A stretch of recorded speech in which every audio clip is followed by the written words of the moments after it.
Oh, this just looks like one of the filthiest battles ever. Look at that team, too. I've actually been considering, like, what happens if you put Pyukumuku on a team with the Toxapex and maybe, like, a ground-type Pokemon that has mad amounts of sustain? I think that would actually be really interesting to think about because as long as the opponent doesn't have Electric, Pyukumuku Toxapex just kind of wins forever. So, there we go. That is going to be the opponent bringing out the Toxapex as well into the Pyukumuku. Very high defense, low hit points on all of these Pokemon, but still incredibly tanky. So I can't wait to see where this battle goes. So that's gonna be the Toxic Spikes. If the Toxapex isn't running Toxic, it doesn't have anything against Pyukumuku. Oh no! Pyukumuku has the Soak! Nothing is safe from its Toxic now! Oh, this is where things get exciting. Oh, that's so filthy. Don't know why the opponent's going for the Baneful Bunker, because Pyukumuku doesn't have any, like, offensive moves. It's all status. I love Pyukumuku. Like, we had the all status sweeps back in Omega Ruby and Alpha Sapphire on the channel. So, I'm really excited to see everything that we've got. And, yeah, Pyukumuku just does not take damage. Critical hit. Pyukumuku with the Gaster Acid. Going to get that suppression down. Oh, no. So terrible. So there we go, and that's going to be a little bit of leftovers right there, restoring the Pyukumuku's health. What's going to happen? Like, you just soak Toxic, and then you infinitely sustain on the Pyukumuku. That's what I imagine could happen. This is going to be a 17-turn battle, so maybe things will get a little speedier. So the thing is, I just start like looking into the Pyukumuku guide to do for Saturday or Sunday, and I'm wondering, is this like the straightforward strat everyone's running? Like you Scald that way, or not Scald, you Soak that way the opponent has no chance of like stopping your poison, and then you just infinitely Toxic things forever? Because that is absolutely hilarious, and I can't wait to, now I'm like really excited. Like I looked at the moveset for Pyukumuku like, oh, this thing has no offensive moves. This might be one of the most interesting Pokemon ever. So yeah, doesn't matter. Steel Fairy, you get soaked, you get Toxic. I guess the tech is going to come into play whether you're running Protect or the Gaster Acid. Because if you run the Protect, then that means you take less damage, and you get a little bit of sustain off the leftovers, and then the Toxic adds up. But also at the same time, Pyukumuku is just that tanky. So Fleur Cannon does nothing. Toxic, that's going to be big damage right there. And Ability Suppression, I'm trying to figure out where that might come into play more than the Protect. Also, just the other things that Pyukumuku does. Like, it's so crazy how this Pokemon just works like that. So, you're going to have Magearna taking poison. Everyone's just going to take down to the poison eventually. Like, Toxic ramps up pretty ridiculously. And maybe that's also, like, one thing about the Pyukumuku is that it's not used for a complete sweep in itself, but that it enables like so many crazy things that if you can have that Pokemon get soaked and then poisoned, well that ends its day right there. If you can poison the entire opponent's team, well yeah, then you just switch into whatever you want and you can stall out win. Then you go into a Toxapex and you stall it out. Then you go into any other Pokemon and you can stall out the rest of the game, as even their Steel and Poison type Pokemon are helpless to the poison. Now, I know that Poison type Pokemon can't get poison, but if they're already poisoned when they switch in on a Soak, it should still apply. Like these are the weird situations that Game Freak has now enabled through the Pyukumuku just in one Pokemon instead of like getting really convoluted on these Soak strats. And the Toxic just keeps adding up. Magearna's going for that Shift Gear though. The speed doesn't really do anything though.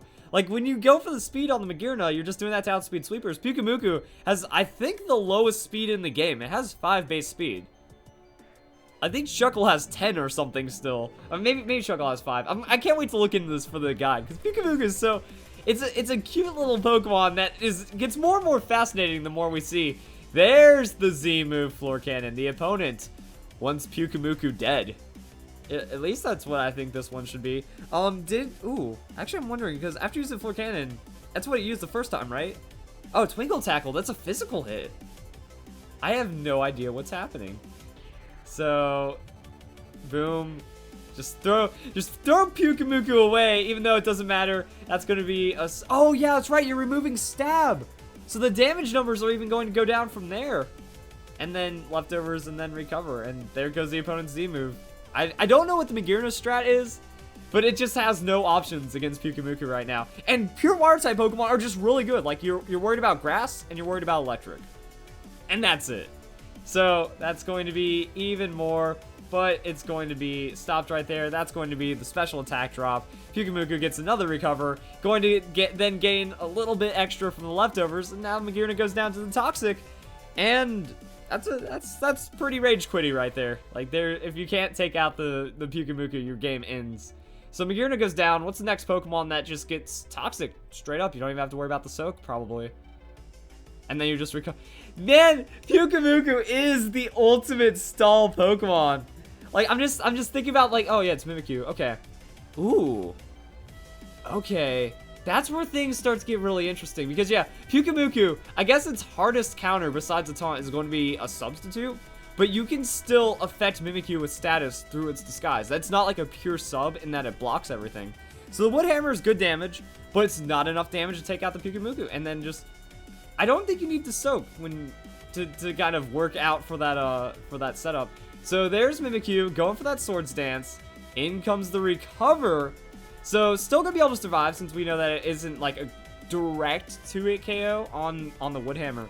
So that means Mimikyu is going to take a lot of damage from the recoil. Goes for another Swords Dance. That means Mimikyu gets the Toxic. Goes for the Recover. Toxic plus the recoil is going to be really interesting. Mimikyu has a low amount of hit points though. So the amount of recoil from the Wood Hammer isn't insane. Yeah, I'm just thinking about like Pyukumuku Chuck and stuff. Because it's almost like a helpless Pokemon. But it's still absolutely frustrating and devastating. And it like rewrites what stall is. I am really excited now. Wow, never mind. Even after all those Swords Dance, wow, I thought Wood Hammer did more damage, but I guess it was adding on from like the residual damage after the cover with the Flare Cannon. So yeah, the diminished returns on Swords Dance. Mimikyu can't kill it. That's toxic. That's going to be a Recover, and oh, this is beautiful. This is, yep. That's, you know that was coming. You know that was coming. So let's go check out another Pyukumuku. So I'm happy. I'm happy right now, guys. This is great. This is a great Fan Fridays week. Man, I already see a lot of problems I'm gonna have because after this, you know, I just have to call Pyukumuku OP. That with the right team composition, especially in the singles battle spot, that if they don't bring, like if you see a Pyukumuku, bring the counter, because if you don't bring the counter, they bring Pyukumuku and win, and you just can't take that kind of risk right there. So I'm gonna have to call it OP. People are gonna get mad that I call every Pokemon OP, even though you gotta look me in the eye and tell me that Minior's Shell Smash is not OP after this Fan Fridays, that Pyukumuku is not OP, that all the Pokemon I've called OP, they are really powerful, and they can just win a battle pretty easily in the right situation. Oh, it's Pyukumuku versus the Mega Salamence. And also, I just realized about the soak, that what you want to do is you want to soak the opponent so they lose stab, so they lose a lot of damage for free like that.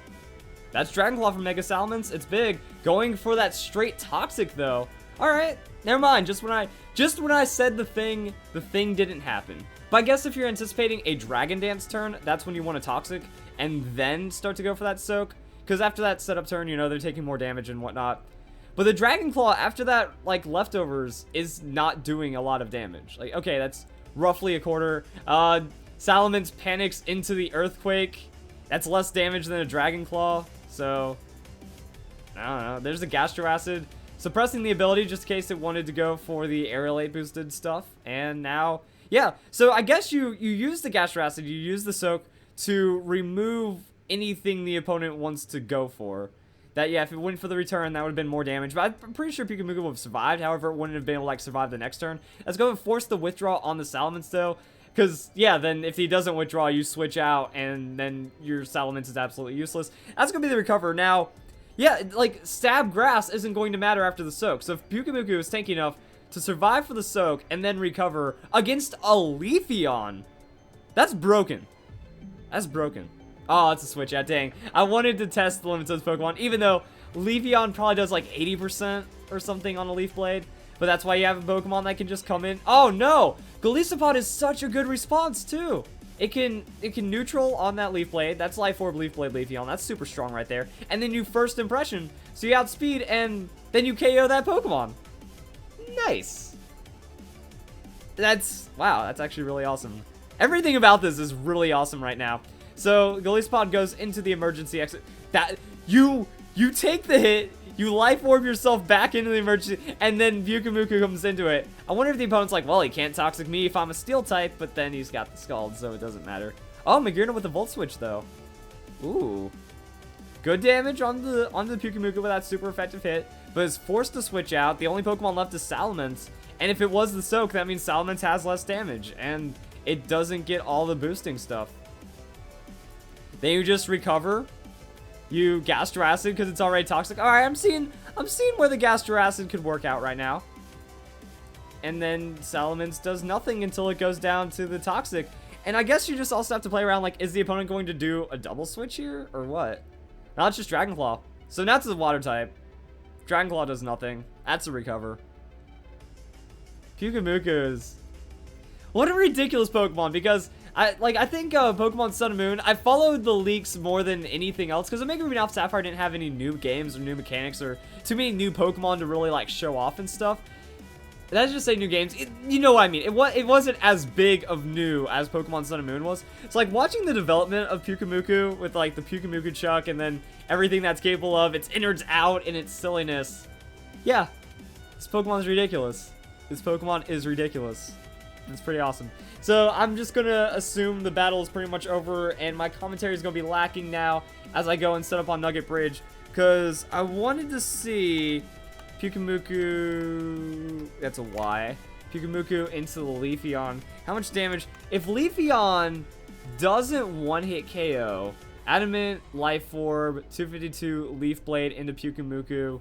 If you have max hit points, I'm going to say 252 defense and then, like, special nature. Wow, Leaf Blade, yeah, Leaf Blade's like high 80%. It's not enough to KO, but there is stuff you can do about that, I guess. So yeah, it's not worth keeping the Pyukumuku in, darn. Unless you had, even if you had Bold Nature, I guess it doesn't really work out too well. But now I'm thinking about items. Like, instead of leftovers, what if you just go and run something like the Key Berry, the Moringa Berry, to patch up your defenses? So you could run, like, max hit points, max defense, Bold Nature, Pyukumuku, and then run, what is it, Moringa Berry for the special defense? I think Moringa or Key Berry, one of those. And then now you have, like, ultimate tankiness. Now you aren't getting the sustain from leftovers, which in 8 turns of leftovers, you know, is going to be pretty amazing right there. So yeah, and also that's why you just bring other Pokemon. If you have a Pokemon like the Verlisify that just deals with grass-type Pokemon, you use it. So Pyukumuku fights on its own really well. You build the team around it, and then the opponent just loses. So I want to go and pull this up right here. So yeah, like, you just force rage quits and stuff all day long. But even without the Bold Nature, even if, like, you go, like, weird splits and stuff, Pyukumuku still survives. Like, this is going to be one of the worst case scenarios. A 110 attack, Life Orb, Adamant. So, I mean, it's also Adamant, so it's going to be boosted damage on top of that into a stab move. So, you could set up a lot of things after this. Like, you could wish into Pyukumuku, or just switch out. Like, if you have to take the risk, you can, as, like, a last-ditch effort. But, yeah, the Pyukumuku, still really strong, still really awesome. Oh, I really want to use this Pokemon now. That's amazing. So, guys, enjoy the video. Hope you all get ready for... Actually, I'm trying to figure this out because sometimes I shuffle around on Fan Fridays. So, you know what? I'm going to turn this in the last Fan Fridays for the week. I think that this is just an absolutely amazing battle. Should be showcased as the last one. So, if you guys enjoyed Fan Fridays, please submit your battle code in this video. I'll have, like, a comment thread or something in the comment section. So, guys, enjoy the video. Hope you all have a nice day. Have a great week. Have a great weekend. And thank you very much for watching. I'll see you guys next week.